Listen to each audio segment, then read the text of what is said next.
Bismillahirrahmanirrahim. Assalamualaikum warahmatullahi wabarakatuh. Alhamdulillahirrabbilalamin. Wabihi nasta'in wa ala umuri dunya waddin. Wassalatu wassalamu ala asrofil anbiya'i wal mursalin Sayyidina wa maulana Muhammadin wa ala alihi wa sahbihi ajma'in amma ba'du. Pertama-tama yang saya hormati Abah Kiai Haji Muhammad Idris Jamaluddin beserta Ibunya Hajah Muhimah Falasifah selaku pengasuh Pondok Pesantren Al-Muhibin.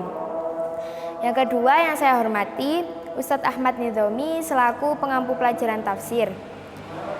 Yang ketiga yang saya cintai orang tua saya yang ada di rumah yang selalu mendoakan, dan tidak lupa juga teman-teman kelas 6 yang berbahagia. Kali ini saya akan menjelaskan tentang halal haram terkait makanan. Yang pertama, makna global. Pada Quran Surah Al-Ma'idah, ayat yang pertama menjelaskan tentang Allah menyuruh mereka untuk memenuhi akad dan perjanjian atas Allah dan manusia. Lalu Allah menyebutkan kehalalan daging sapi, daging unta, dan daging kambing setelah disembelih. Yang kedua, Allah melarang umatnya agar mereka tidak melanggar syiar-syiarnya, seperti berburu pada waktu ihram. Yang ketiga, ada 11 makanan yang diharamkan dan 1 perbuatan, yakni mengundi nasib. Allah Subhanahu wa Ta'ala menutup ayat ini dengan seruan bahwa Allah telah menyempurnakan agama Islam dan menyempurnakan syiarnya. Menyempurnakan syariahnya, menghalalkan yang baik dan mengharamkan yang buruk, kecuali bila manusia itu dalam keadaan terdesak, dalam keadaan darurat, maka yang haram menjadi halal. Yang kedua, sebab turun ayat. Dari Ibnu Abbas, konon dulu ada orang musyrik yang pergi ke Baitullah dengan membawa hewan kurban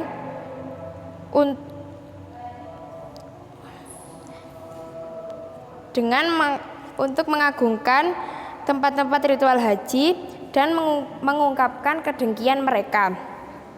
Yang ketiga, kandungan hukum. Yang pertama, apa sih yang dimaksud dengan akad-akatan?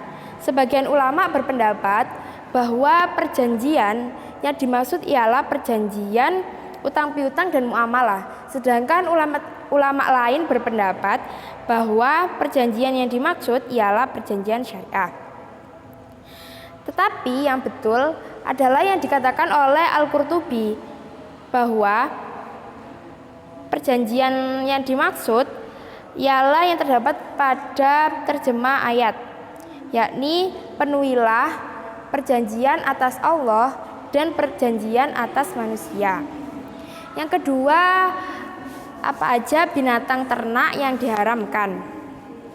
Binatang ternak yang diharamkan ada darah, bangkai, daging babi, hewan yang disembelih untuk berhala, hewan yang disembelih tidak atas nama Allah, hewan yang tercekik, hewan yang terjatuh, hewan yang terpukul, hewan yang dimakan binatang buas yang bertaring, berkuku.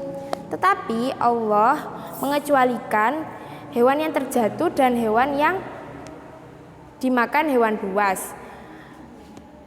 Bila hewan tersebut masih ada waktu hidup untuk sekejap, maka boleh disembelih dan halal dagingnya.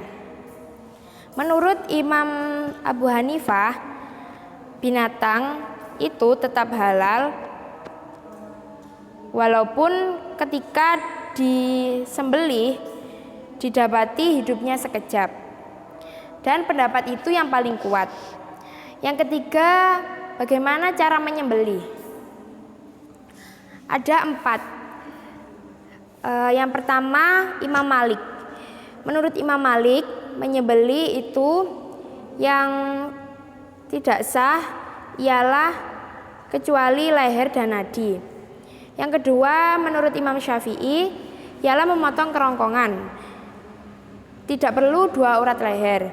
Yang ketiga, menurut Imam Abu Hanifah, memotong kerongkongan dan salah 1 urat leher. Yang keempat, menurut Imam Abu Hanifah dan Imam Malik, menilai kematian dipandang dari segi baik dagingnya. Maka di situ bisa dipandang halal dan haramnya. Adapun alat yang digunakan ialah semua alat yang bisa mengalirkan serta dapat memutus urat leher, seperti pisau, golok. Tetapi yang tidak boleh adalah tulang dan kuku. Namun pendapat Imam Abu Hanifah itu boleh menggunakan tulang dan kuku kecuali bila terdesak dan sudah sangat tidak bisa pisau. Yang keempat, hukum binatang yang diburu dan binatang yang terlatih. Boleh memakan binatang yang diburu oleh binatang buas dan binatang buruan lainnya, seperti anjing, macan tutul, burung elang, burung garuda, dengan syarat terlatih. Juga boleh berburu dengan anjing terdidik. Syarat anjing terdidik ada 5. Yang pertama, anjing tersebut sudah terlatih. Yang kedua, anjing tersebut tidak memakan sedikit pun dari hewan yang diburu. Yang ketiga, melepasnya dengan ucapan bismillah. Yang keempat, pemilik anjing ialah orang muslim. Yang kelima, anjing tersebut biasanya berwarna hitam. Sekian dari saya. Jika ada kata-kata yang kurang berkenan dan tidak memahamkan, saya mohon maaf yang sebesar-besarnya. Wassalamualaikum warahmatullahi wabarakatuh.